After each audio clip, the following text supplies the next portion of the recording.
reception of the point guard, Bussy Ellis, a newcomer out of UC Davis. He's a transfer. Roderick Johnson, another first-year player for Chaminade. They think he can be a prolific scorer. Chaminade in white and Marquette in blue won the tip, controlled by Dwight Burke. Sean McDonough, Jay Billis, it looks like, oh no, a little 2-3. Look at them, minute.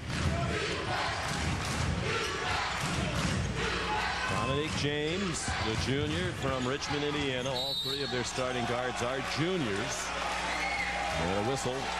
And the first foul of the game going against Matt Mars. Chaminade Silver Swords in his third season as head coach. Led them to 19 wins in his first year, 16-11 last year. They won their opener this year at home against Golden State Baptist. A bit tougher competition here today.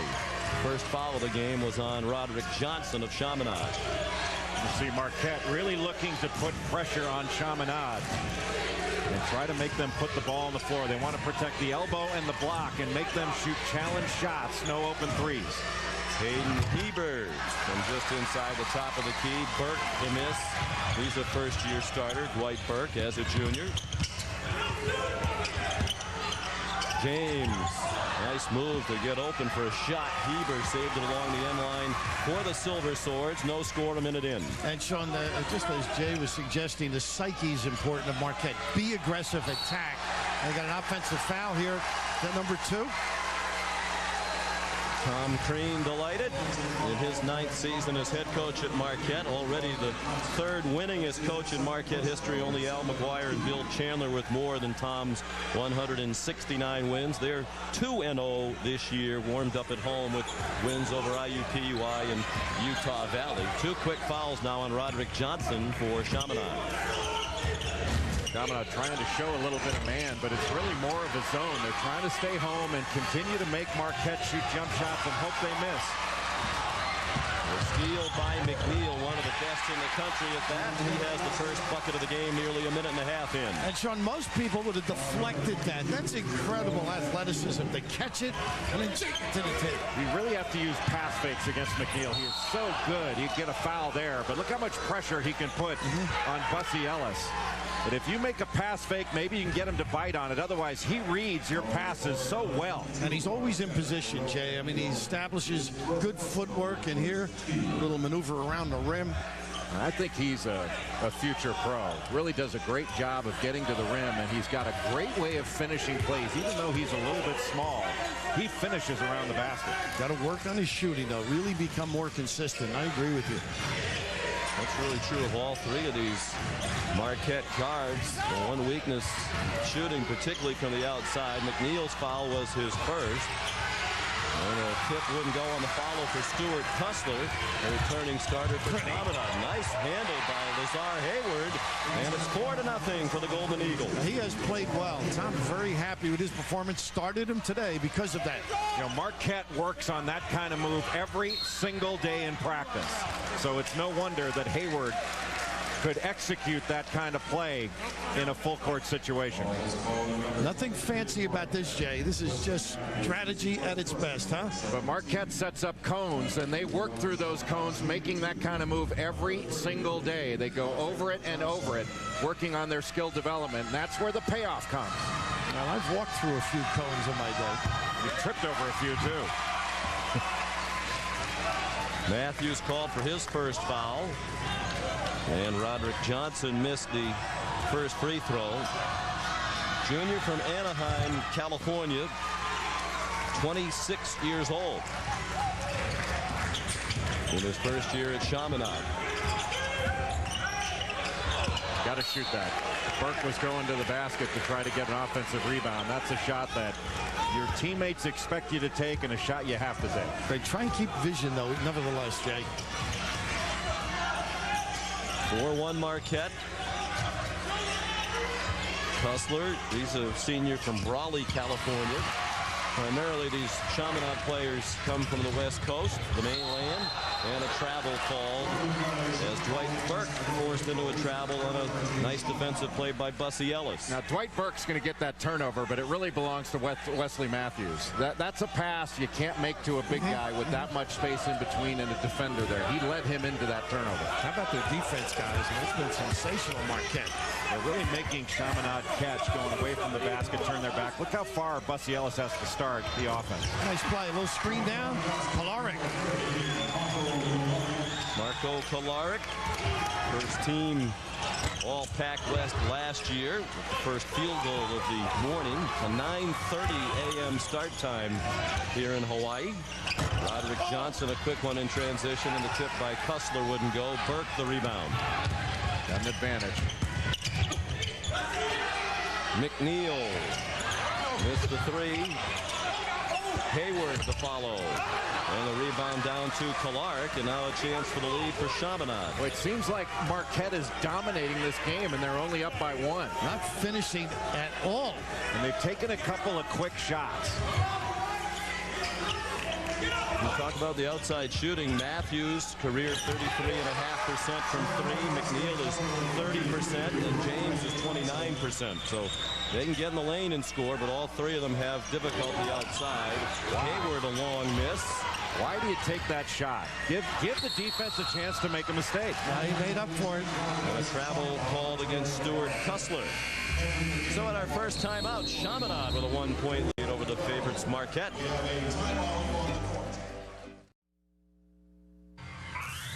ESPN's exclusive presentation of college basketball is brought to you by EA Sports, proud sponsor of the 2007 Maui Invitational, and K Jewelers. Every kiss begins with K. And speaking of every kiss, Mr. Raftery. Ooh. Well, I know at Duke they didn't run too many plays for Jay, but here they run some nice inside screens to get Clark. They've run two very pretty plays. And once they get to the box this time, a little jumper, shooting it confidently. And a good read. And now shooting it confidently. That's what Marquette's got to step up and do. They're playing against a Chaminade team that is packing it in, whether they've been in man or been in a matchup zone, which they've showed both. It's important for Marquette to get into the teeth of that defense because they just can't rely on jump shots. Now a 2-3 zone for Chaminade. Usman Farrell, who was a starter in the front court last year for Marquette at 6'10", now a bench player. He started this year. He's in the game, and he was on the end line as he took that pass underneath. That's the third turnover for Marquette. They're also 2 out of 9 from the floor. A big reason why they're behind 5-4 here in the opening minutes. What a killer. You get it to the right spot. You got to know where the lines are. Kussler kicked it out to Bussy Ellis. He's not much of a scoring point guard, almost exclusively a passer, ball handler. Kept it alive for Roderick Johnson. And the rebound down to Lazar Hayward, a sophomore from Buffalo, New York. Matthews bounced it off his foot and turned it over to Hayden Heber. Well, they are in too much of a hurry, Jay. Yeah, there's nowhere to go. Make a pass, move it from side to side, and attack the defense. This Chaminade team cannot guard Marquette. And these quick shots and quick decisions are playing right into Chaminade's hands. Kolaric can score from deep, but not that time. Heber. And a foul against Marquette on a reach-in as they tried to tie up Hayden Heber. Chaminade 16-11 last year. That was good for third in the Pac West, the Division II conference that features 7 schools this year. They're a high-scoring team, 6 players back, but they lost their best player, an All-American point guard, Zach Whiting, who averaged 21 per game last year and is now playing professionally in the Division I league over in Germany. Whiting was a heck of a player. But this team can shoot it from the perimeter. Now they've got a little bit of confidence. I thought they had a good, here's a charge. Unfortunately, number 3, Sean. Yep, 3 on Roderick Johnson just after Jarrell McNeil had picked up his second from Marquette. Good defensive work by Wesley Matthews.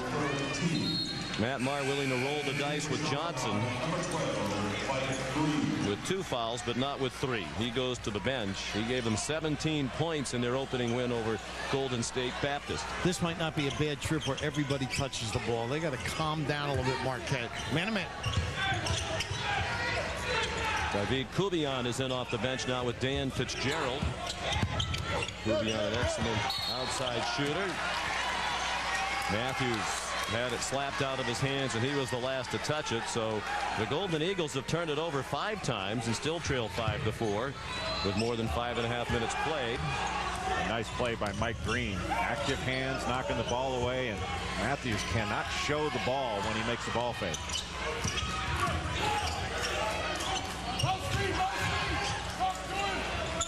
Mike Green in the game for Chaminade, number 12.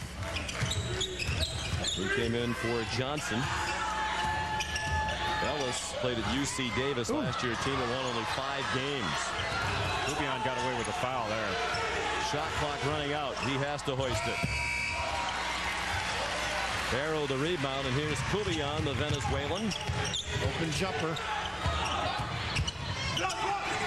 Hayward with a lot of people trying to smack it out of his hands. Did well to hang on to it.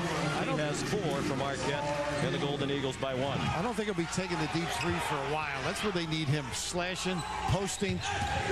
It's such a matchup problem. Another bad pass and a great play by Kubian. Kubian off to Hayward.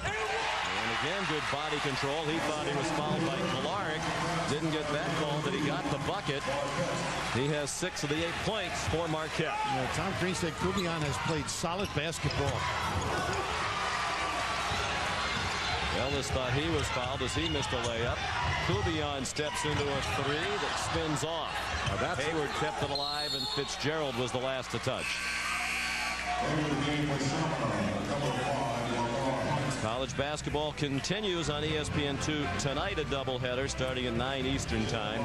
Princeton making its first appearance ever here against Duke, now ranked number 10 in the nation, and Arizona State will be the last team in the country to play its first game of the year. They'll debut this year against the Fighting Illini, part of Feast Week presented by Lowe's on ESPN2.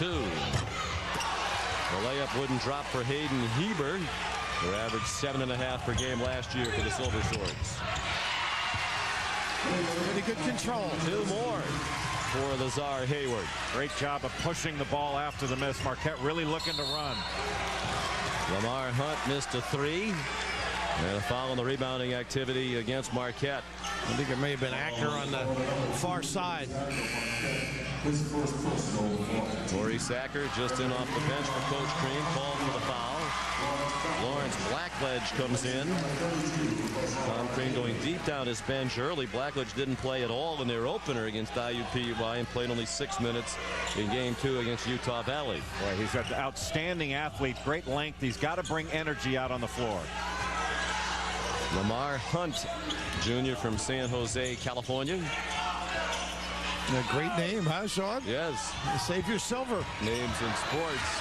Stuart Kussler a miss. He averaged 12 per game last year. Good hands defensively by Heber to deflect it out of bounds. Marquette 24-10 last year. 10-5 in the Big East. Good for a tie for 5th. Lost in the opening round to Michigan State. 2nd straight year they went out in the first round of the NCAA. Nice throw and good defense. Barrow fouled from behind by Kolaric, who blocked the shot but got him with the body. First foul on Kolaric, and a timeout with Marquette up by 5.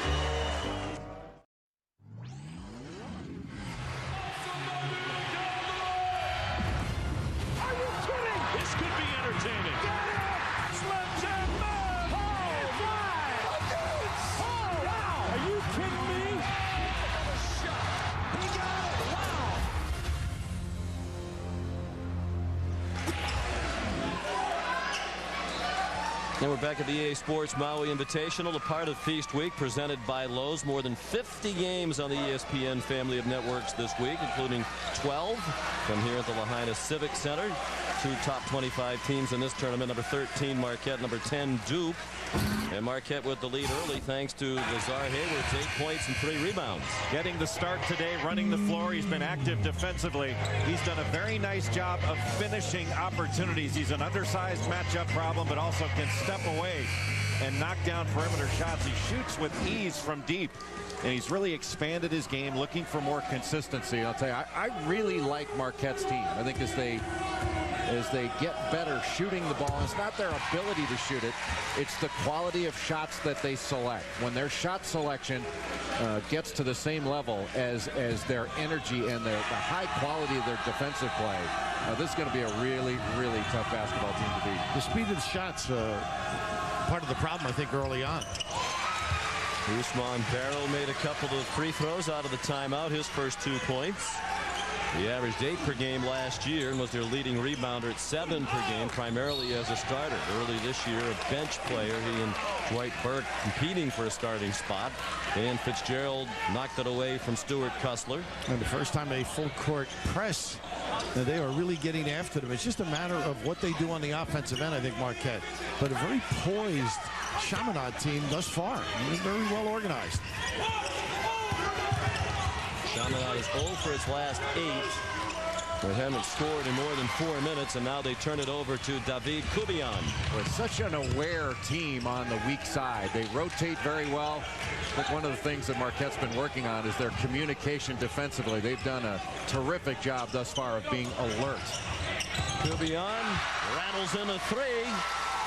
Boy, he's got a great stroke. That kid shoots it confidently deep out of Benedict's and Venezuela. Look at the anticipation. 42% plus from 3 last year. Kubian with, as you said, the anticipation, shot the gap, but his man went back door, and the reason they couldn't get the back door was the outstanding pressure on the ball put on by Ousmane Barrow. When you pressure the ball, make your man turn his back, you take away vision. Even if a guy does get open for a split second, can't hit him. Colin Barrow, his first and the 5th against Marquette here in the first half. Now you must ball fake against this Marquette team, though. That's essential. You mentioned the rotation earlier. Good job by Fitzgerald to jump out off that ball screen.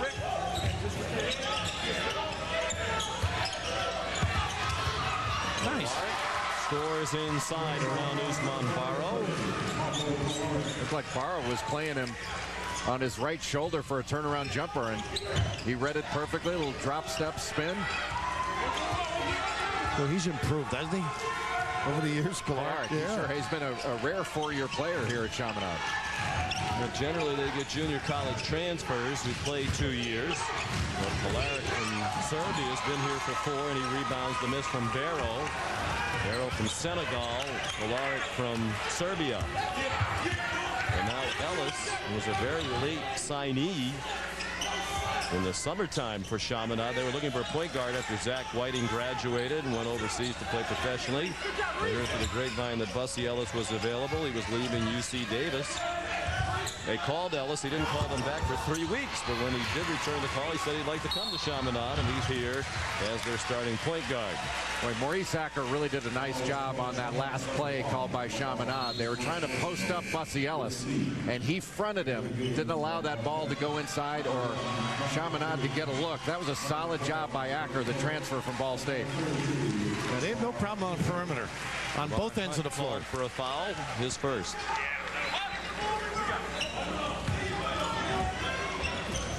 So it's Kubian, Dominique James, now Dan Fitzgerald, Lazar Hayward, and Dwight Burke for Marquette, leading 15-7. More than midway through the half. Another 3 out of the corner for Kubian. He's got a little showmanship as well. You can't leave him open. At the other end, a miss by Mike Green, the senior from Corvallis, Oregon, who made 55 threes for Chaminade last year. Now Kubian will have a chance for another 3-point play. This the old-fashioned one as he was fouled shooting a layup. Well, he is dynamic, Jay, isn't he, as he attacks? Boy, what a lift. And Marquette moving the ball from side to side. When they have good ball reversal, they score at a very high percentage, and they always score at a high percentage in transition. transition. This is a team that can really get out and run, and when you combine that with their great defensive pressure, I think Marquette, they have a chance to be so good this year. With the development of Kubion, some talk that Tom Crean might go to a 4-guard lineup, as we saw from Villanova a couple of years ago. He says he's not ready to do that yet, but it has crossed his mind. Well, what's great about it is if you're not playing well, somebody's going to step in. You can turn to that bell, a deep jack by Hunt. Ooh. Lamar Hunt, junior from San Jose Valley Christian High School. Played the last 2 years at West Valley Junior College. Fitzgerald was wide open after getting that little screen at the elbow. Even with the 3-ball by Hunt, it's a 17-5 run for Marquette. James got stuck in the air and nearly turned it over. Burke rescued it and nearly double dribbled. Hayward with the shot clock at 3. Burke. Boy, great job getting to the tin and sniffing it out. How about how quickly not only he got to that ball, but got it up on the backboard after he grabbed it. First bucket for Dwight Burke. Chaminade really having to start their offense a long way away. That makes dribbles longer, passes longer. Now, what a nice job inside by Custer with the screen off and then the ensuing offensive rebound because of his play. Kolarek the finish. He's played well here in the Maui Invitational. 2 years ago at 15-7 against Michigan State, 11-5 against Maryland.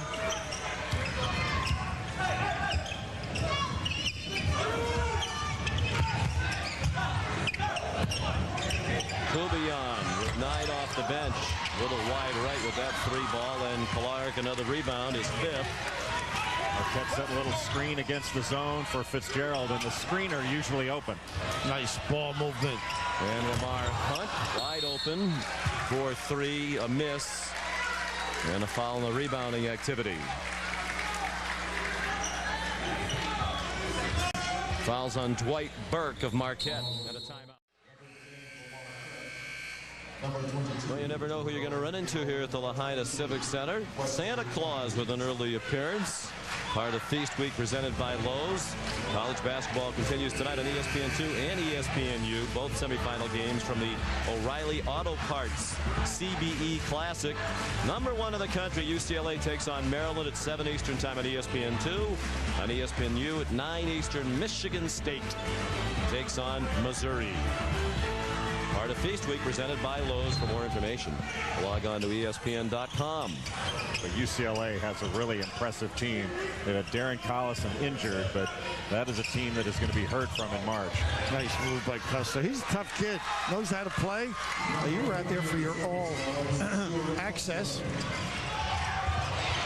Quickly the other way, Jarrell McNeil for Marquette. But how much pressure do they put on your transition defense? You score, you have got to get back. It's a track meet with Marquette. And a kick ball by Kolarek.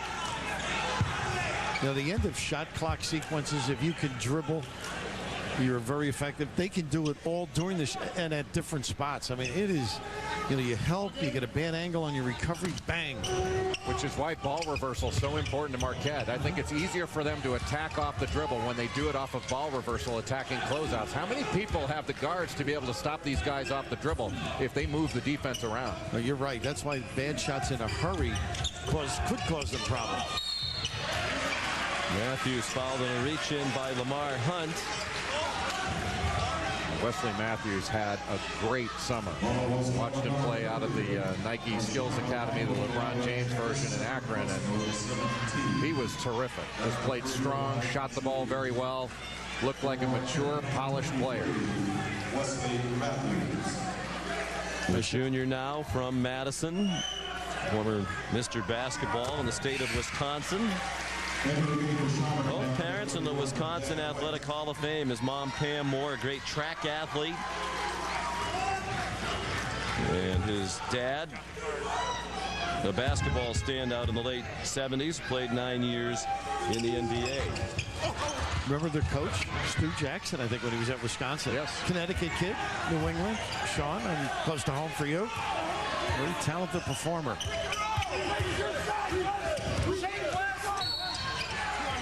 And Dwight Burke and Jarrell McNeil out, and it's Burke called for the foul.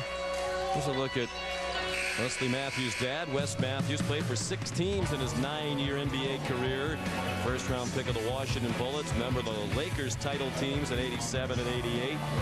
Played in the Philippines when his career ended, but his wife might have been a better athlete. He wore 11 times a Big Ten track champion, 2-time All-American at Wisconsin.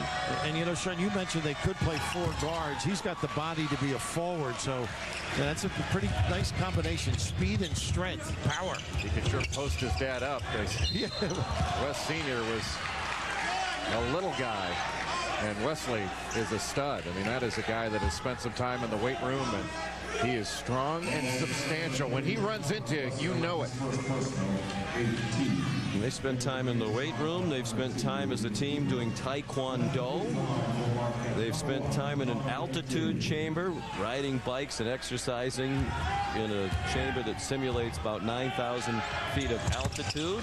Helps build up your stamina and endurance. You know, when we go to Milwaukee, I'm going to have to get in there, maybe the morning after. In that case, you should get one out here to Maui as well. Dominic James, not a particularly good free throw shooter either, just 65% career. Managed to score 15 points per game last year, but if he was a more effective shooter from the line and from 3, he'd add comfortably to that total. Nice move to the bucket by Dan Wendt, a senior from San Jose who's come in off the bench. He had 19 and 9 in their opener against Golden State Baptist. Wendt is a step-out big guy, can shoot the ball from the perimeter, so he's going to draw the opposing big guy away from the rim. James missed a deep 3, and the rebound off to Patrick Collier, another newcomer for Chaminade off their bench, number 1, a junior from Houston, Texas. And again, the ball from Marquette stand on one side of the floor. It was an open shot, but they could have gotten that shot at a later point. Again, good ball movement. And a bucket by Dan Wendt. Nice combination. Kustler gave it up. You know, while you two were out on the town, I was doing business. I met with Matt, had a discussion. He said it's tough with new kids, but the last 2 days they've improved at practice, and right now pretty successful in this game. So you saw him under the table last night, huh? In the high altitude chamber. Patrick Collier pulled it out of the crowd. Chaminade trying to scratch back into it here. Down by 8 with the ball as we tick down near 5 minutes remaining in the first half. First of 4 games today at the EA Sports Maui Invitational. Went instant offense off the bench, but missed that 3. Rebounded by Hayward. James so quick to the bucket, it rolled off. But that's a tough matchup on the other end for Barrow. And Barrow got the timeout as he had the ball on the floor and was in trouble.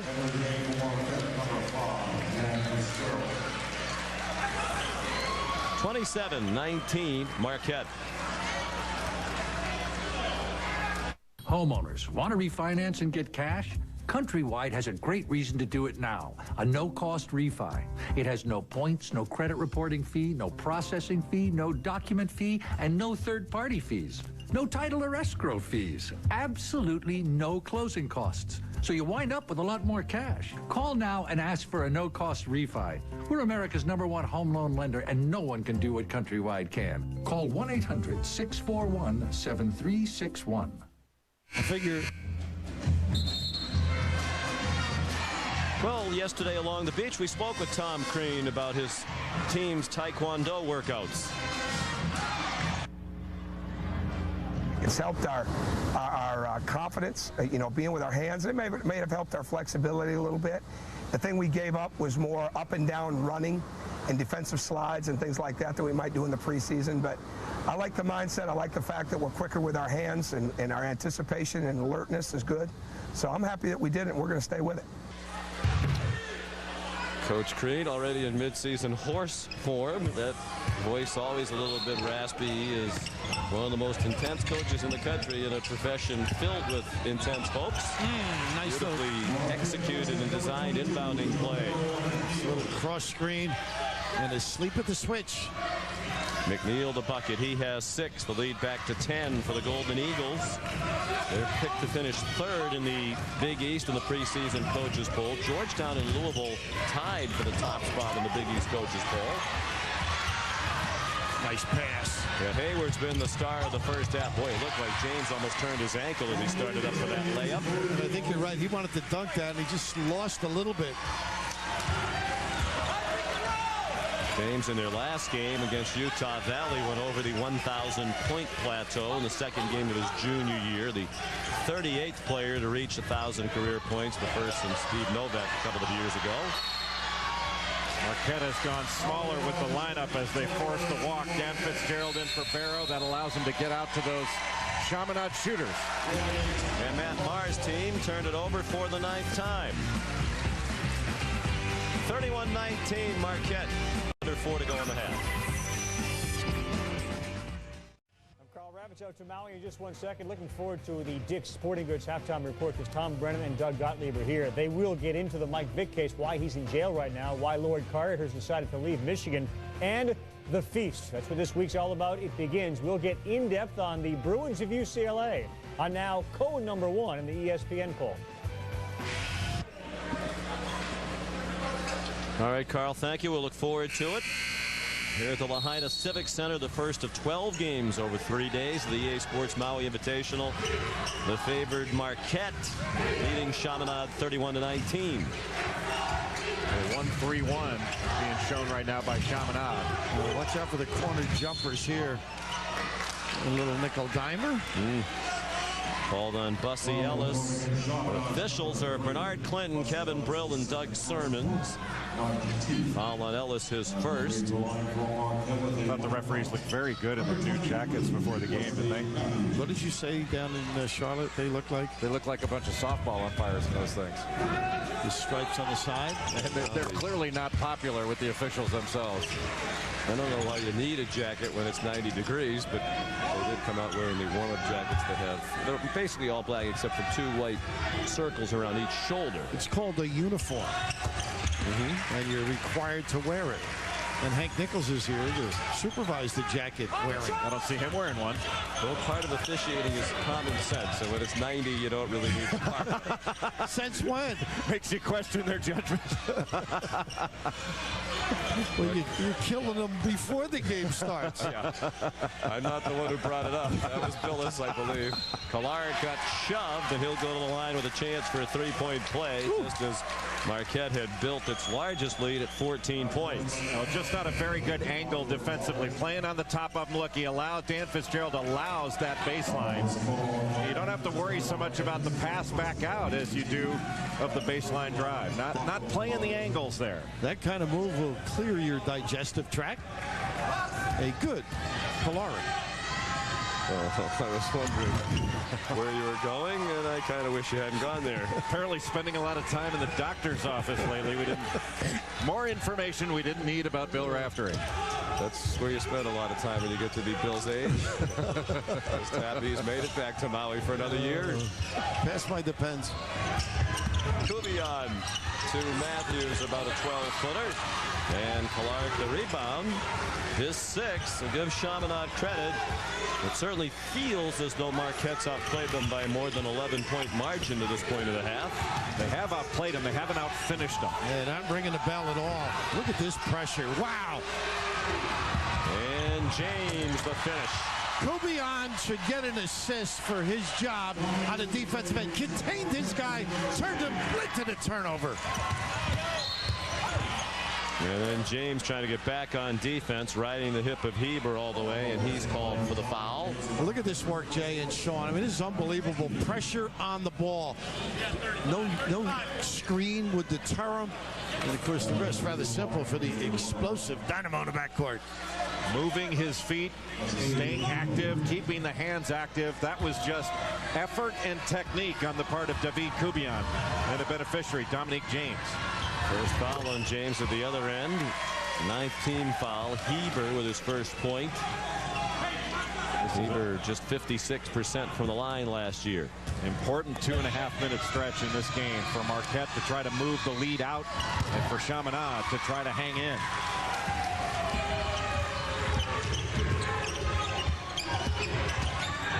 Pretty good containment there, huh? Pinching with that 1-3-1.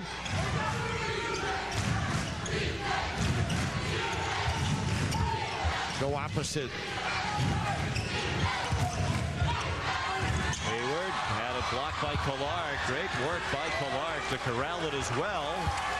Nearing 2 minutes to go in the half. Chaminade with a chance to get back in single digits. Ooh, all you got to do is kick it to the corner to an open jumper. Ellis in a double team gets a timeout. It'll be a 30-second timeout. I think Ellis has to learn to turn into those drives and try to create some contact. When he's getting that much pressure, I think if he really leans into a drive, he can pick up a foul just like they did on Dominic James on that other end. Kubian, I think, has been the difference here, huh? I mean, both ends of the floor solid, Sean. This great contributor, and you mentioned the amount of guards. They are extraordinary to match up for. It's an interesting field. This is the first of the 4 games we're going to see today. Marquette, a team that has everybody back, but a lot of the other teams we're going to see here are trying to come back off seasons that weren't quite as good as they're accustomed to. That's true of both of the teams we'll see in the next game, LSU and Oklahoma State. Princeton was way down last year, as was Arizona State. LSU is going to be an interesting team. Very athletic. They do have some players back from last year. Tasman Mitchell, Garrett Temple. But as John Brady has said consistently since we've gotten here, we're long and lean. We're not wide and mean. And losing a lot of bulk on that team. It's just a question of how their guards play. I think that game, both coaches aren't sure what their team is like at this point in the season.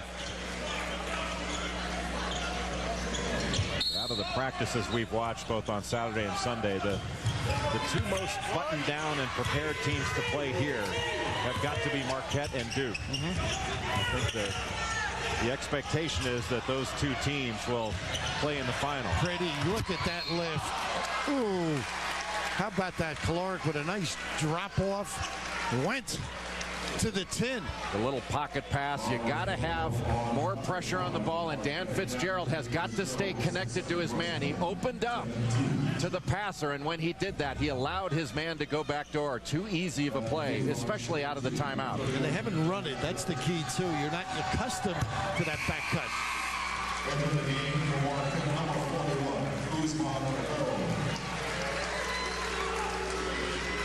Fitzgerald out with 2 fouls. Went made the first free throw. So a lot of these Chaminade players come to Chaminade largely for the chance to play in this event against great competition on national TV. That makes them unique among Division II programs. And because the number of these players have played here before, 6 players back from last year, they're really not fazed or intimidated by being on national TV or playing an opponent of this caliber. And they're clearly very well coached, as we've seen for 3 years now. Matt Marr, his assistants. And Lazar Hayward not strong with the ball going up. He kind of jackknifed in the air and tried to avoid contact instead of going into it. Hunt dribbled right into a turnover, and James, we've seen that one before. They are aggressive around the basketball, but your point on Matt Marr, they are in contact and should be confident coming out in the second half. Matt Marr is the son of a coach. His dad, Buddy, coached at Columbia in the Ivy League in the early 80s. Nice move by Clark. He's up to 11 points, 7 rebounds, and a block shot. And Barrow asleep, let it duck in right in front of him under the rim. Not good D. Well, how about the left-handed scoop shot by Clark? Remind me of Dave DeBuscher. Oh, gosh. Why don't you get more current? Lamar Hunt. And Wesley Matthews slipped down as he was back trying to defend one-on-one. 5 points for Hunt. And Chaminade really has managed the last 2.5 minutes well. This is where Marquette should have moved it out. Look at that score. You got to get the last one and maybe a tip. Kubian. Oh, boy. Just barely brushed as he passed off. Double bonus now each way. And that's the 3rd personal on Ellis. So that's a big call against Chaminade in the final seconds. Their starting point guard picks up his 3rd foul. Still with 3.8 seconds left. That's enough time to get the ball down. Marquette going to have to pick up without fouling. And 10 points for Kubion. He and Hayward have been the standouts. Maurice Acker back in. Matthews goes out. This is a tough game for Usman Barrow. I wouldn't be surprised to see him play fewer minutes in the second half, simply because of Kolarik's ability to pull him away from the basket. Same thing with Dan Wendt, Stuart Kussler. Those guys play more on the perimeter, and that's a tough match for Barrow. The little guy's game was Tim Buckley. We remember seeing him here, Sean, a few years ago. Tim Buckley, former head coach at Ball State for 6 years, led them to the championship game here a few years ago. A surprising run. Beat Kansas and UCLA, if I remember right. Lost to Duke in the finals, 2001. Time for a shot for Chaminade. Hunt lost the handle. Kolarik, it wouldn't have counted even if it had gone in. So the difference, the performance of Kubion off the bench and the fast break points. Marquette outscoring Chaminade in fast break points 18-2 at the half. Time for the Dick's Sporting Goods halftime report. Here's Carl Ravitch. You know where we are. We've been for the last 5 or 6 years now. Maui, the last time we all checked our atlases. I'm still Sean, Jay, and Bill. You know how hard it is for Jay. Maui, it's better than Wowie, I suppose. 9-point lead at the break for Marquette. They led by as many as 14 in the first half, Jay. Well, Marquette did a really good job defensively, except with the exception maybe their big guys here and there. But I thought the energy that they brought at the beginning of the game, forcing turnovers, then scoring off those turnovers in the open court. Jarrell McNeil with the steal and the finish. And then how about the play in the first half of David Kubion? He came in, really gave them a lift, knocking down a couple shots and making a couple steals, Bill. And of course, Chaminade just sensational too. And Kubion's an outstanding performer. But Chaminade's ability, they came over to Aui from Honolulu. Kolarik able to face up and knock down a jump shot. And look at this, looks like Jay Billis a little bit under drop step. Maybe in slow motion. But Kolarik in the first half had 11 points, 7 rebounds. He and Dan Wendt combined for 18 points. They went 7 of 10 from the field. The rest of their team combined 4 of 18. So Kolarik and Wendt doing a really nice job. And Sean, I think Marquette must come out, finish plays. They're starting to feel good, Chaminade. It's actually pronounced Arquette. They've dropped the M. That's the island of Aui. Second half underway. Roderick Johnson to Bussy Ellis, both playing with 3 fouls, so that's a going concern. And Kolarik showing his passing ability as he found Stuart Kussler inside. Boy, they really exploited the double team. Made him pay. Glad to see, as is the case in prior years, you guys are happy to let a slight miscue just slide by without acknowledgement. It feels so good that it's not either one of us. Kubion called for carrying the ball. How about this clever play? We mentioned the double J. And just the understanding. Maybe the bounce really helped them. A little screen out as well. And no rotation down by Dominique James. Got to have more of an awareness for an open person, especially near the basket.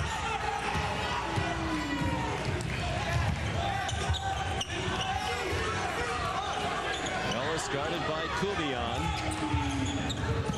Now Roderick Johnson. They open the second half with Marco Kolarik, Hayden Heber, and Stuart Kussler for Coach Matt Marr of Chaminade. Clark, another nice pass inside, and Johnson pushed away from the bucket. Kussler was in the right place, and all of a sudden Chaminade is within 5. Kussler is solid and really understands the game. Bad shot.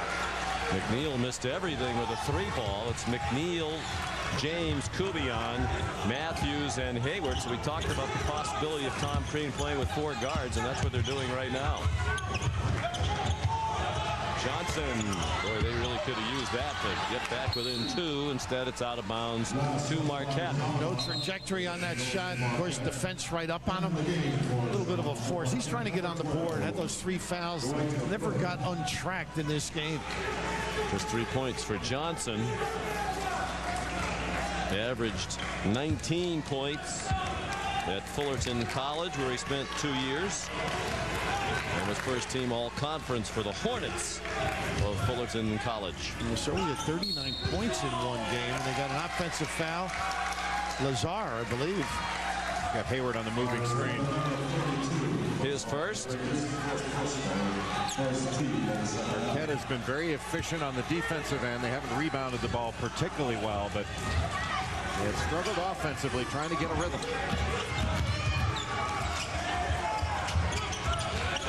Well, they run that little diagonal screen very well. There's a lot of pressure on the D. Kolarek found himself all alone, decided to hoist a three, and it was an air ball. Chaminade throws some pass fakes. Marquette is jumping toward everything, including that fake handoff. That really got Burke off balance. Marquette's a team that in recent years has done very well in these early season tournaments. Last year they won the CBE Classic, beat Duke in the title matchup in Kansas City. James Amiss, Hayward there, and he hit the deck. And that's the fourth foul now on Johnson. He didn't like the call. It's a costly one. He was aggressive. Unfortunately, the smaller guy underneath him, Matt gambled in that first half. Let's see if they're going to get him out. Well, it's amazing. When you start picking up fouls, it's amazing how sometimes they just follow you around like a magnet. It's amazing. Like everything you do, touch foul, bump. Wouldn't you love that? Referees catch you. On your team, wouldn't you love a kid going for a rebound like that? Absolutely. Yeah. I mean, he unfortunately paid for it. Johnson's out. Dan Wendt is in. He gave them some nice minutes in the first half. I mentioned Marquette won the CBE Classic last year. Beat Duke. Could be a rematch in the title game here this year. 2 years ago, they won the Alaska Shootout. 3 years ago, the Black Coaches Association Classic. So Tom Green has had his team positioned early to have early season tournament successes the last 3 seasons. He's done an extraordinary job there. I mean, the whole city has responded. It was so reminiscent of Al's heyday in Milwaukee. Attendance way up at Marquette. They were in the top 20 in the nation last year in home attendance. They've sold more than 8,000 season tickets. More and more students heading downtown to the Bradley Center. And Kolarek gets it to roll around. And all of a sudden, Chaminade's within 3. They've outscored Marquette 6-0 here in the second half. Boy, Kolarek is smart. Knows how to slip, get to the rim on that ball screen, and get himself ready to catch it. Timeout Marquette. The lead down to 3 for the Golden Eagles. Marquette keeping Chaminade within a bucket here, and Chaminade's done a really good job of countering the pressure. Here Kolarek's going to set a little screen, and instead of setting the ball screen, he slips to the basket before he gets it, and nobody rotates over.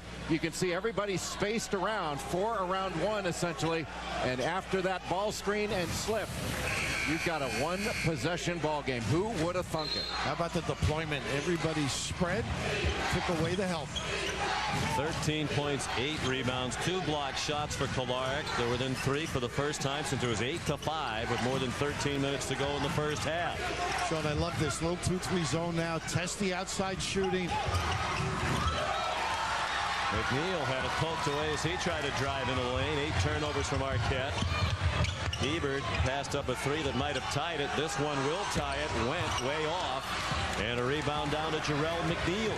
Excellent rebounding guard, as is Matthews. They were the top 2 rebounding guards in the Big East last year. Both right around 5 per game.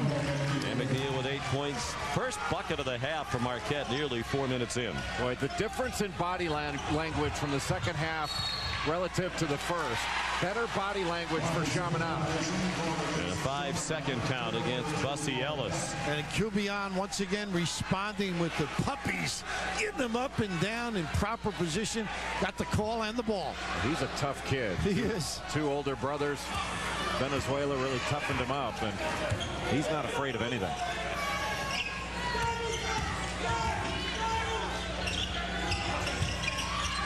Good catch by Hayward, and he's fouled by Kolarek.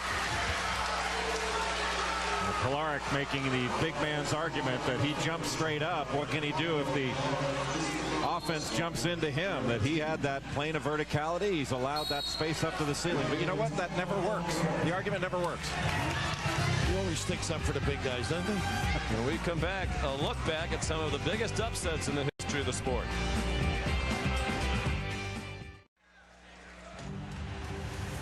the greatest upset in college basketball history. There are a lot of memorable games to choose from. Texas Western's upset of Kentucky in the national championship game. Of course, we're coming up on the 25th anniversary of this one. Chaminade, an NAIA school, upsetting Ralph Sampson in Virginia. NC State's memorable win over Houston. Villanova defeating Georgetown for Coach Massimino. And, of course, George Mason, part of its Cinderella run to the Final Four. You were there for that one behind the microphone. The victory over Connecticut. That's phenomenal. Chris, I saw Jay recoil when Sampson dunked that ball. I still have bad memories about that. Bad memories. I got to go with Villanova simply because I got to live with Massimino. I mean, he would kill me. Jay, you like the Chaminade one, don't you? I do. George Mason was maybe the most exciting game that I've seen. ESPN.com if you want to vote.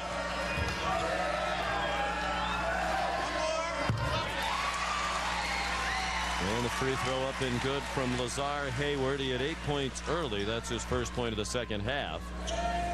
Chaminade got to within 3, and they had a 3-point field goal attempt to try to tie it. That would not drop. Now they're down by 7 as Hayward makes both free throws. And they got to be smart now with the basketball. After that timeout, Marquette will probably toughen up, contain, and rotate.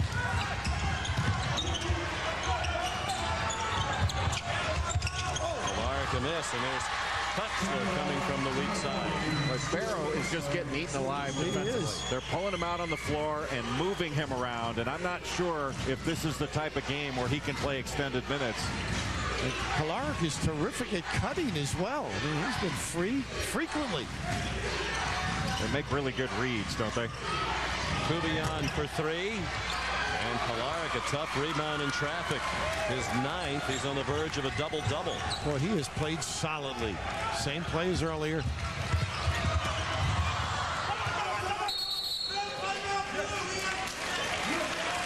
I believe Marquette got the timeout. Barrow did on the floor with the ball, reminiscent of the first half when he did the exact same thing. Just about the same spot. 5 minutes gone by, second half. 5-point lead for Marquette. More action from the EA Sports Maui Invitational tonight. Feast Week presented by Lowe's continues with Princeton against Duke.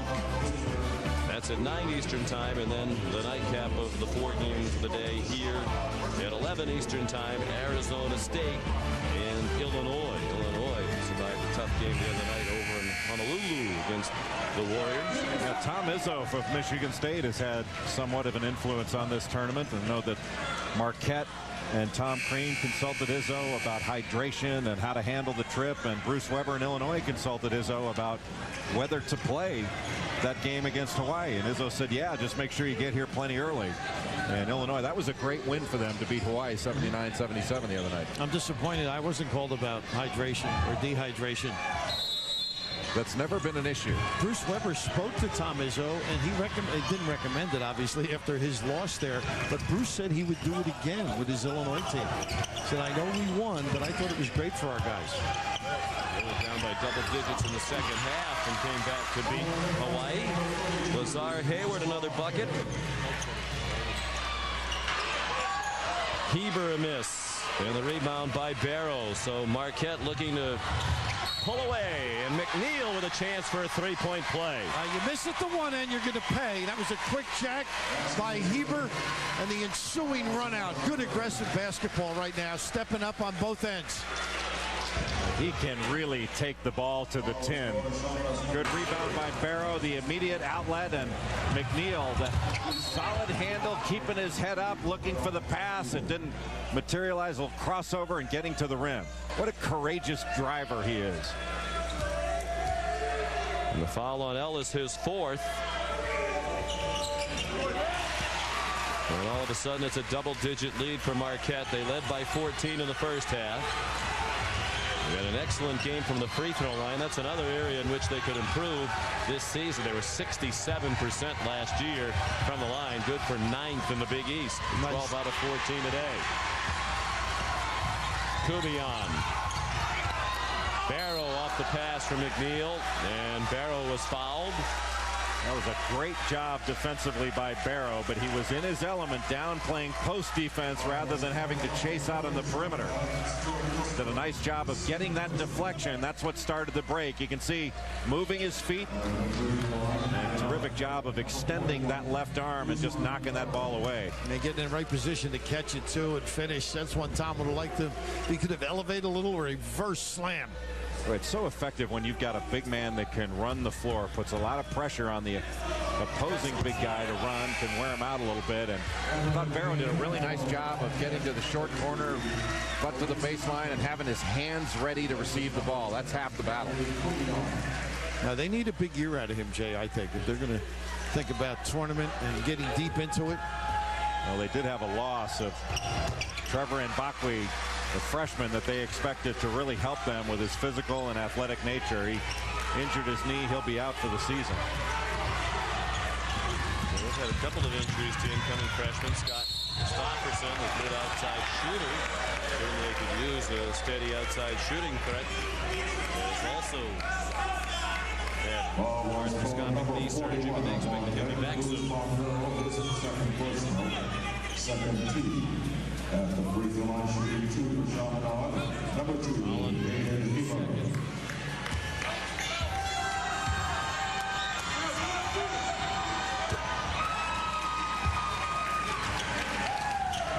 Aiden Heber, really high basketball IQ. He passes really well. A 6'2" senior out of Shasta College. It's amazing when you can guard, you can hang in a game as Marquette did. I mean, they were not really ringing the bell consistently. And now they got their legs a little bit in the offensive end. If they'd knocked down some perimeter shots, Acker off the penetration. And again, Marquette getting some good shots, just not able to knock those shots down. And when they're stepping into their shots, I think they're a lot more effective shooting ball.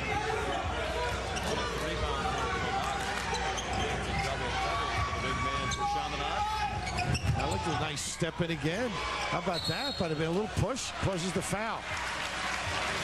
But Jay, to finish the thought on the offensive end with Marquette, I would love a touch inside before you get the three. Yeah, just to move the ball in and out, side to side, really cause some problems for the defense. And Tom Crean, the word he's been using of late with this team is accountability. Accountable for the shots that you take and shot selection, because this is a team that I know can shoot the ball. They just have to take better shots. When they're stepping into them, they knock them down. Look at this cross and finish.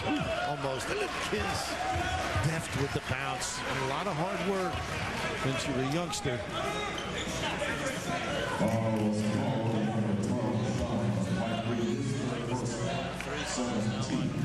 At the free throw line shooting 2 for Marquette, number 22.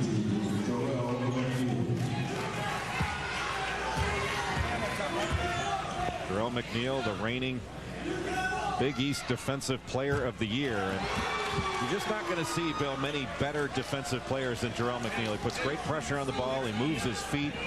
But what's perhaps best about him, he's so active with his hands. I can't remember a player outside, at Marquette anyway, outside of Dwayne Wade, that gets as many deflections as Jerome McNeil gets. I'll put a little pressure on you. Is he better than or as good as Tom Amaker? Tommy was different. Tommy was more of a containment guard, and I thought he did an extraordinary job of directing the ball into an area. They hang in, don't they? 15 for Kolarek to go with his 11 rebounds. And now it's Acker for Marquette. Transfer from Ball State. The only newcomer to play so far this year for Marquette. You mentioned the injuries to a couple of freshmen.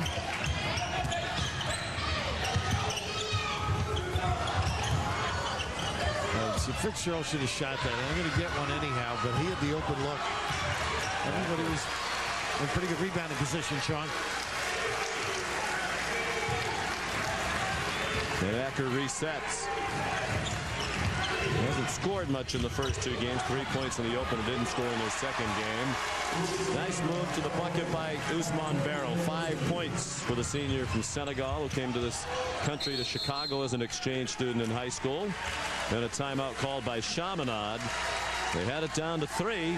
They're down by 10 now. What a nice little screen and post dive, and Barrow did a nice job when he caught the ball of not walking with it. Thought he might have a chance to walk there, but nice little pivot, and Kolarek just leaning the wrong way. Good finish. And Acker with the screen offering it up, little on big too.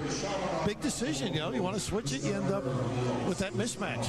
Like Tom Crean, you can see in that huddle, really has a terrific staff. Tim Buckley, having joined the staff, former coach at Ball State. Jason Rabideau does a nice job. That's a really good staff. And they work at it, no question about it. Boy, the energy in their practices is as impressive as any any team in the country. It's a high energy team, and it shows especially on defense for them. Yeah, very energetic team, and one of the things that Tom Izzo told his old assistant Tom Crean when he came over here was make Saturday your hard workout day, but then Sunday take it easy. And Marquette was actually one of the few teams that did not use its full hour and a half of practice time yesterday. 1 hour, that's a first really when you know Tom. He just takes advantage of every opportunity. Well, this team's been trying to spend some time down at the pool, staying cool if they can. I was shocked when I saw Tom Crean in a bathing suit at the hotel the other day for a lot of reasons. But just the fact that he was going to the beach was the biggest surprise. Wow. Wait till you see Raftery in a bathing suit if you want a shot. Talk about legs or wheels. Fitzgerald. Boy, Barrow's been active, though. And Acker trying to hand it back to Barrow. A little too close to him to give him a pass of that velocity. Over penetration. And a timeout. 10-point lead for the number 13 team in the 10-point lead for Marquette nearly midway through the second half. The EA Sports Maui Invitational continues throughout the day, and we also have coverage from the O'Reilly Auto Parts CBE Classic, 7 Eastern time tonight on ESPN2, UCLA and Maryland, and at 9 on ESPNU, Michigan State and Missouri. Heart of Feast Week presented by Lowe's. For more information, log on to ESPN.com. That's going to be a real test for UCLA and also for Kevin Love to go up against James Gist and Bambale Osby. Lamar Hunt for Chaminade. Then the rebound down to Hayden Heber. You mentioned Osby. He had that big game against Davidson in the tournament. Without him, they wouldn't have won last year. They're just a big, strong interior player, but you're not going to see many big guys of any age in college that are as fundamentally sound and solid passing as Kevin Love. No screen the screener. Barrow the block, and then it was last touched by Stuart Cussler. So it goes over to Marquette with a 10-point lead, 11:23 remaining. One of the keys for Marquette coming down the last 11 minutes of this ball game in regulation is staying solid defensively. You don't want to gamble too much for steals and give openings to Chaminade. Make them score over you. Boy, they attack with this dribble, don't they? Break you down.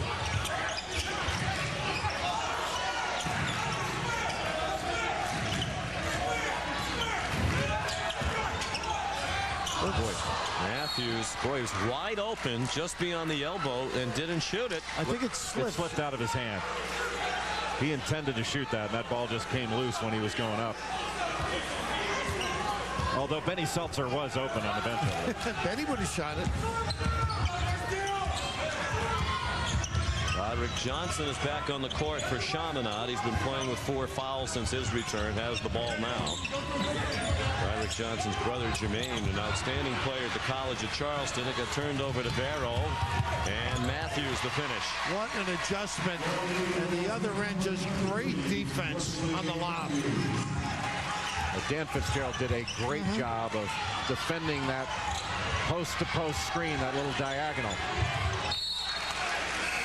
Another rebound for Kolarek to keep the possession alive for Chaminade, and then it was deflected out of bounds. You can see Fitzgerald defending the screener, jumps in front, not to allow Kolarek that low post position, knocks the ball away with his left arm, and that's what started the break for the easy basket. They call it an easy basket usually because you do something hard on the other end. I mean, you talk about strength earlier. How about the finesse there by Matthews?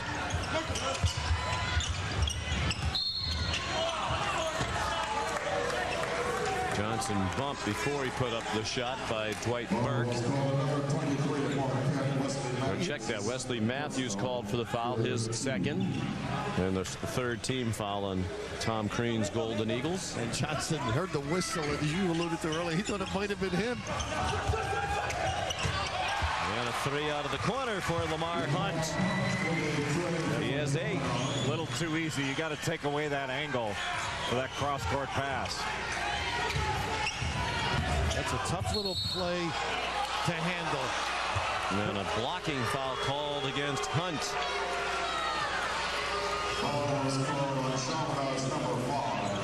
Second foul on Lamar Hunt, and that means Chaminade is already over the limit. With a long way to go in this one. 9:56 remaining. Boy, that's a tough one to defend when the point guy comes down and lays a screen.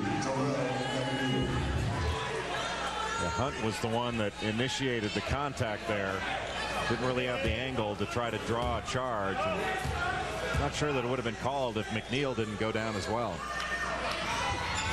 1-and-1 for McNeil. And the rebound to Johnson.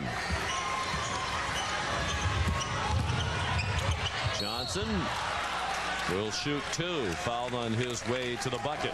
Good job at forcing the ball to the middle. Talk about defense contributions of McNeil. That Burke unfortunately gets the foul, but a solid stand-up D.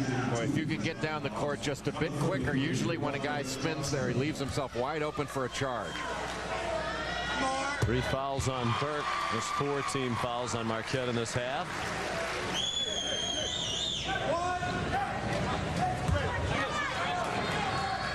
This game just close enough for something weird to happen. If Chaminade knocks down a couple threes, all of a sudden Marquette would have a pretty good sized chunk of pressure on their shoulders to start knocking shots down. I would worry about Johnson. He hasn't had much play. Fitzgerald is stripped by Heber. And Fitzgerald fouled Heber.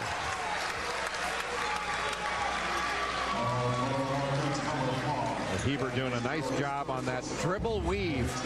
Just stepping in front, showing that ball. Trying to get a little dribble handoff going on the weave. And almost a frustration foul by Fitzgerald on the other end. I love his effort, though. You turned it over. He didn't stay back there. Tried to get down and contribute. But a terrific read by Heber. He's 4 out of 4 from the line. Now 5 for 5. We mentioned just 56% last year. But off to a better start from the line. Didn't shoot many free throws last year. Only 23 all year. Fitzgerald's foul, his 3rd. And here come the Silver Swords again within 5. They're not going away. The 1-3-1. You got to attack the baseline against this 1-3-1 trap. Offensive rebound is key, too. 7 straight points. A run that's ended by McNeil. You extend, you just give Marquette an opportunity. Roderick Johnson got his own miss. He'll try again from the free throw line. The tip wouldn't go for Hunt. The guard aggressively crashing the boards. Well, they are involved in this game. Marquette not sealing on the D. And their fans involved as well. Made the short flight over from Honolulu. Chaminade, a school of only 1,200 students, the only Catholic university in the state of Hawaii.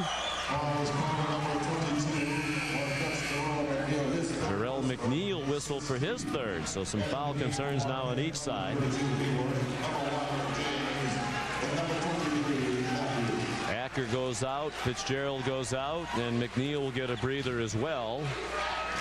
Chaminade's done a pretty good job on their out-of-bounds under of getting open looks. Quick post. Johnson scores over Wesley Matthews. Very tough combo. Polaric outside, drags the big, and Johnson's got a little bit of talent, Jake. Chaminade's got to pack this in.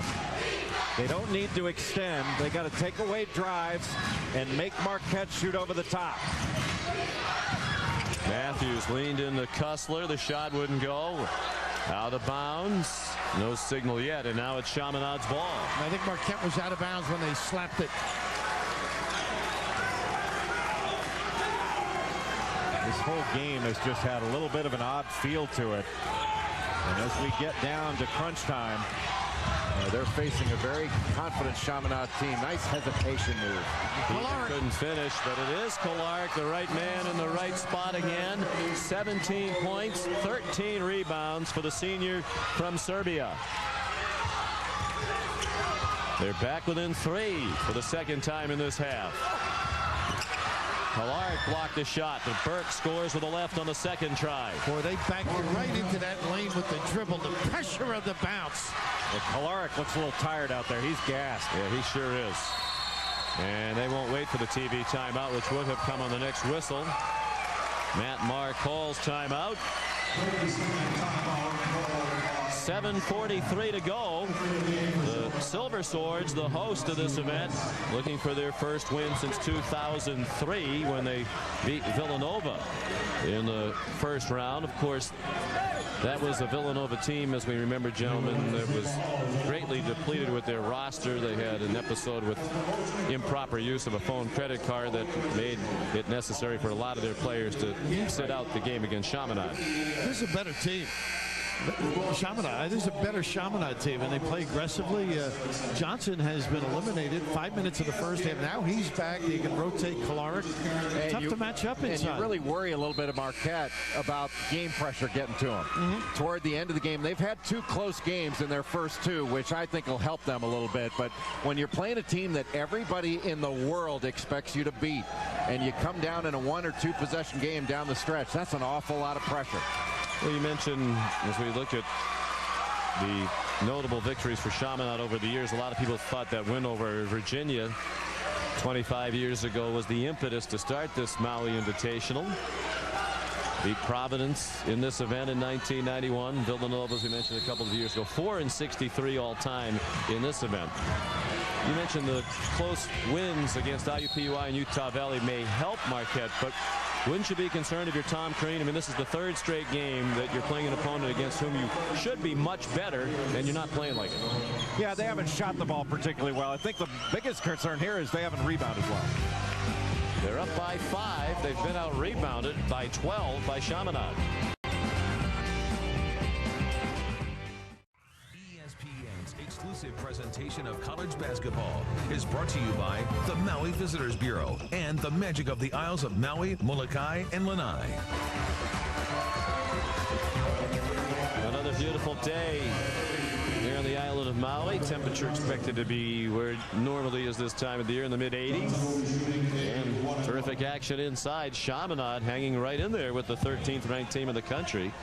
Lazar Hayward just called before the break for his second foul. It put Marquette over the limit. So here's Roderick Johnson. And it won't go for Johnson. He's had a tough game. 2 for 9 from the floor. And now 3 out of 5 from the free throw line. 2-3 zone. Marquette needs to look to get that ball into the middle. The middle of that zone can be a little soft, and you can get it in there and then kick it back out to somebody stepping into a shot. They're packing it in, too. They want them to beat them outside. Well, they haven't hit anything yet. Matthews trying to jam down the lane, got shut off, a held ball, and will stay with Marquette. Bussy Ellis with a terrific play, getting down and dirty.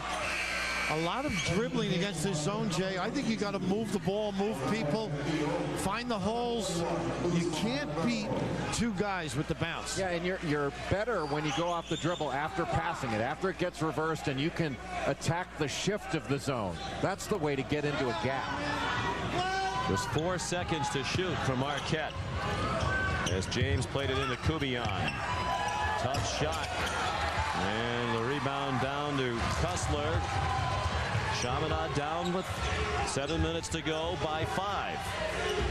Their rebounding's key. Great pressure outside, but Marquette's not sealing the deal, checking out. Look at this cut.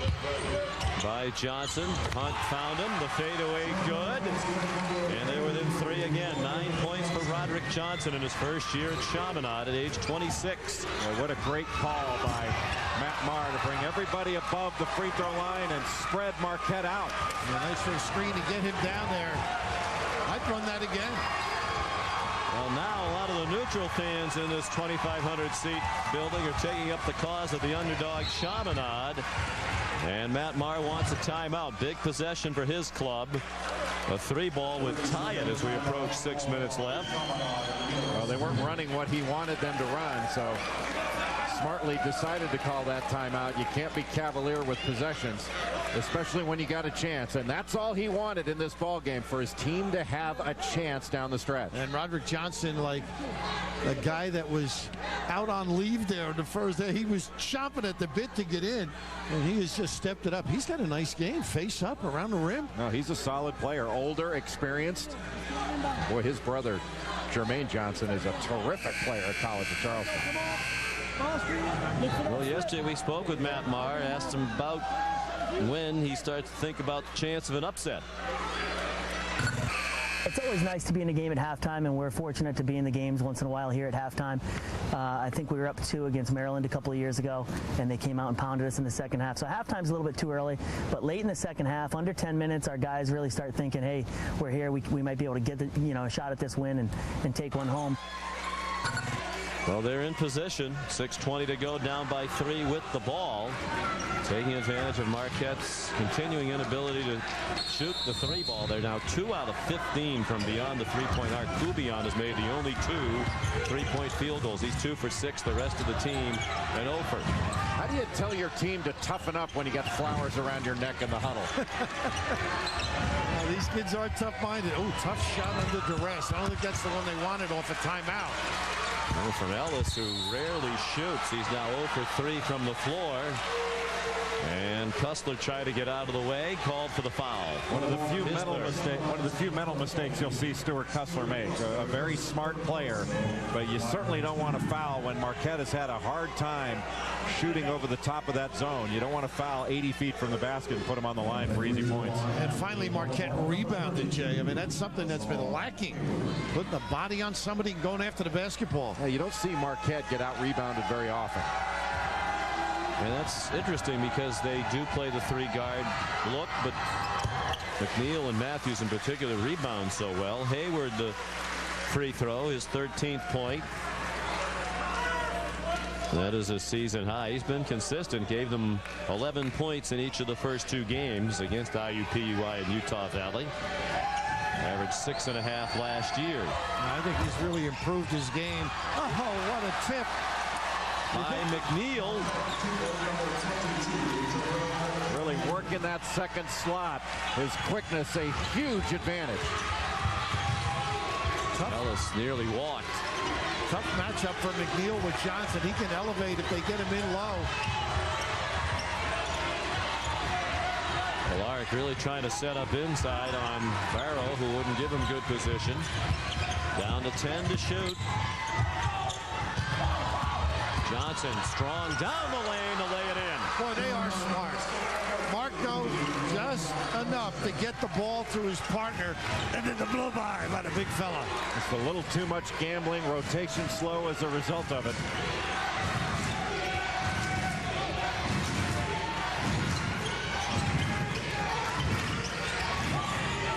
No touches inside. Everything's on the perimeter.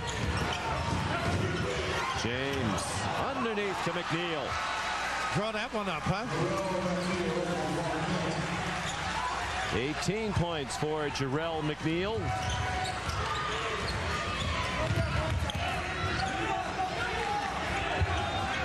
Under 5 minutes to go. Marquette leading by 6. A long 2 wouldn't fall for Roderick Johnson. Kubion 3-on-1. Up for McNeil.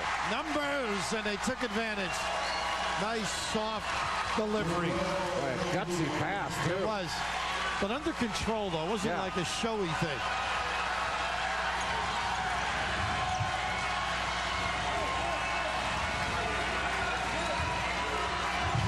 Boy, McNeil can make plays for you, can he?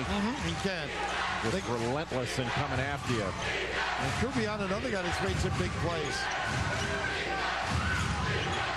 Alaric looks really tired now, and Barrow reached in to tie up the ball.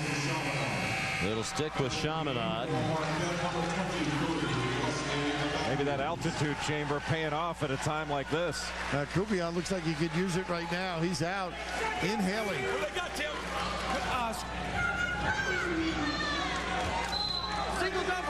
Kubion on the bench. It's the three guards that started, Matthews, McNeil, and James, with Barrow and Hayward for Marquette. Out of bounds underneath has been some of the best scoring opportunities for this team. Look at this pass. James intercepted it, and McNeil the dunk. I thought James was going to jump up with them. They are tough on that perimeter. 22 for Jarrell McNeil, and Marquette has pushed it back to double digits.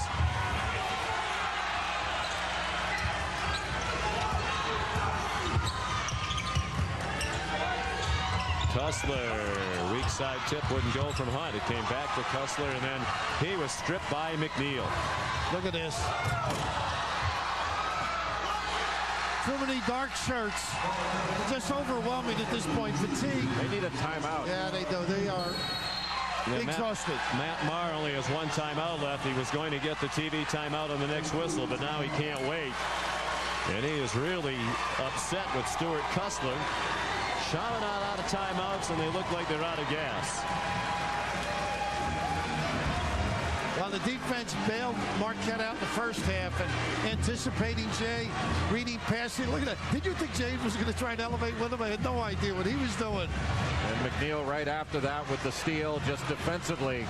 Marquette turning up the screws. But Chaminade had so much success on out of bounds under plays, and Marquette really did a nice job defensively. But look at all the easy baskets they've got. 32 in fast break points. When you have an advantage like that, you don't need to knock down shots. Now Marquette's got a lot to work on, though, Sean. Yeah, they do. Really, it's a good thing for them that they've had that advantage, because when it's been a half-court game, Chaminade has had the edge. A couple of heady players in the front court have given them trouble. You know, you think of Johnson and Kalar.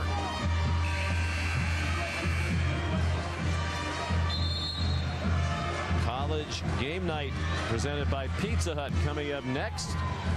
And then we'll have the second game of the day for you from here at the Lahaina Civic Center. LSU and Oklahoma State. Oklahoma State with a newcomer named James Anderson, a McDonald's All-American. You see Marcus Dove there, one of the best defenders in the country, Obi Manello. Sean Sutton not sure what to expect from his team, but you know one thing, they're going to come out and they're going to guard you. They started out 15-1 last year.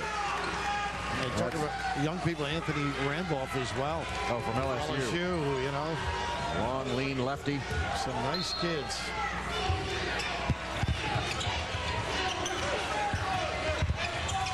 Hayden Heber trying to look inside. Roderick Johnson. Great move. Sure was. Oh, now that is an up and under move. You hear people talk about, you hear guys on television say up and under when somebody double clutches, but that's what an up and under move. You fake up and then go under. Summer clinics.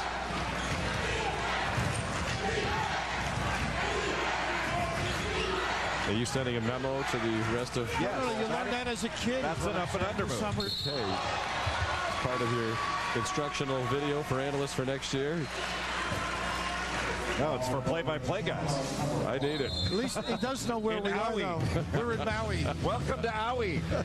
We have a timeout on the court. Aloha, Carl. Thank you. 10-point lead for Marquette. James makes it 11. Carl says aloha. He never says mahalo. I know that after working with him. He doesn't share it, huh? How come you two are so cranky today? You're in Maui watching great college basketball. Well, with you, though. Both ornery getting out of bed, or in the case of Bill, just coming straight to the gym from wherever last night took him. You got rave reviews again, Bill, for your performance as the MC of the welcoming banquet last night. All 8 teams in attendance. Apparently short memories from hearing the same joke year after year. Different crowd, thank God. Yeah, different teams. The Chaminade people mouth along with your jokes, but the rest of the people laugh.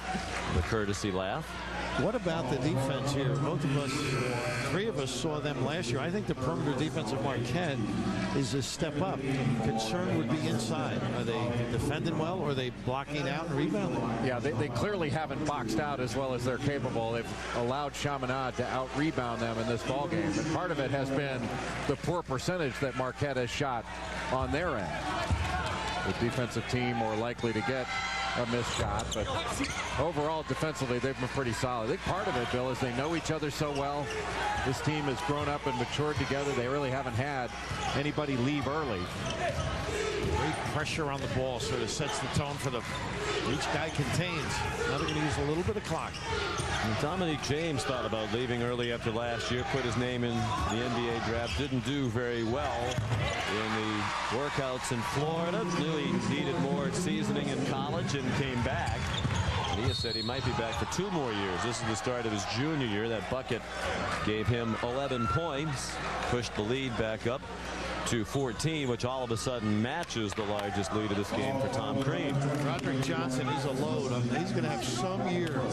He's a talented performer.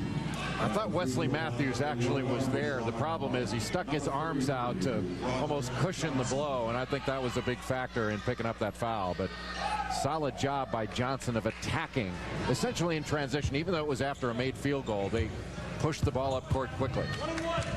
4 fouls on Matthews. Roderick Johnson at the line. That's the front end of a 1-and-1. That was the 9th team foul against Marquette, so it'll be double bonus the rest of the way.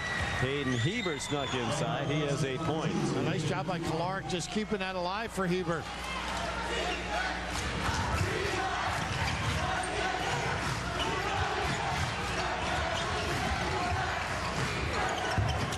James a miss, and the rebound down to Lamar Hunt. Nice look and catch, but a big fella. Marko Kolaric. 19 points, 13 rebounds. Delay a game here. Interesting with James, the last 2 shots. I think that's his game. The medium jumper. Even though he missed the second one, Jay, it had a great look. I think don't settle for that 3. Yeah, you know, it's funny though. He was wide open for a shot before that. He was almost shamed into shooting that.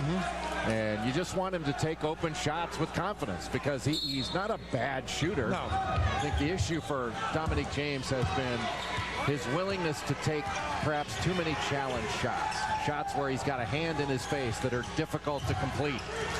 But I do think he's got pretty good mechanics on his shot. He can be a much better shooter than he is. Nice screen to get to the rim. And Matthews keeps putting the pressure on him, Sean. Yeah, he'll go to the line. 4th foul on Kussler. Another guy who's played very well in this event over the years. Stewart had 21 against DePaul last year, 23 against Oklahoma. Marquette is going to survive this scare from Chaminade. They'll meet the winner of the next game of the day, LSU and Oklahoma State. The winner of that one will play Marquette 7 Eastern time tomorrow night. Tonight here, Princeton and Duke, Arizona State and Illinois. Matthews missed the first. I think Marquette also needs to work on the cohesiveness among the shirts of the coaching staff, which is always important. These staffs setting fashion trends. I mean, the assistants. What don't you like? Well, Tim Buckley didn't seem to get the memo. He has stripes. Tom Crean's shirt is a totally different color than the rest of the assistants. Well, Buzz Williams is the one that's way out there. He's in some sort of mango yellow. And this is from a guy who shopped at Robert Hall. Dave DeBuscher used to shop there too. Did. Your dad would remember that. I was going to say. Because I know Jay and I are looking at each other. How about Joseph Aboud? Well, now that's high fashion. That would have been a compliment. Yeah. Which I wasn't trying to get. Character, yes. Nice job by Chaminade, though. More than I think all of us expected. Wouldn't you agree? Absolutely. They hung in there. They really battle, and they're well coached, well drilled. Well, even Matt Maher didn't know what to expect. Matthews missed a 3. Kolaric adding to his very impressive stat line with his 14th rebound. And that really happens year to year. Every time we talk to Matt Maher, I don't really know what kind of a team we're going to have because they do have so many junior college transfers and generally have players who come for only 2 years. This program is constantly in transition. LSU and Oklahoma State coming up. The tip right now scheduled for 5 minutes after the hour, 5:05 Eastern time, 12:05 here on the beautiful island of Maui. And you're going to see some athletes in that game, some guys who can really finish plays above the rim. Tough win. Yeah, tough indeed. Marquette just 2 out of 18 from three-point range. But the steals, the fast break points, the difference for Tom Crean. He has great respect for Matt Maher. We spoke with Tom Crean yesterday. He said it's obvious Chaminade is a well-coached team. So they advance. They'll meet the winner of our next game, which is LSU and Oklahoma State at about 5 minutes past the hour. That's coming up next on ESPN2 after College Game Night Update presented by Pizza Hut. For more information, we invite you to log on to ESPN.com. Marquette the winner.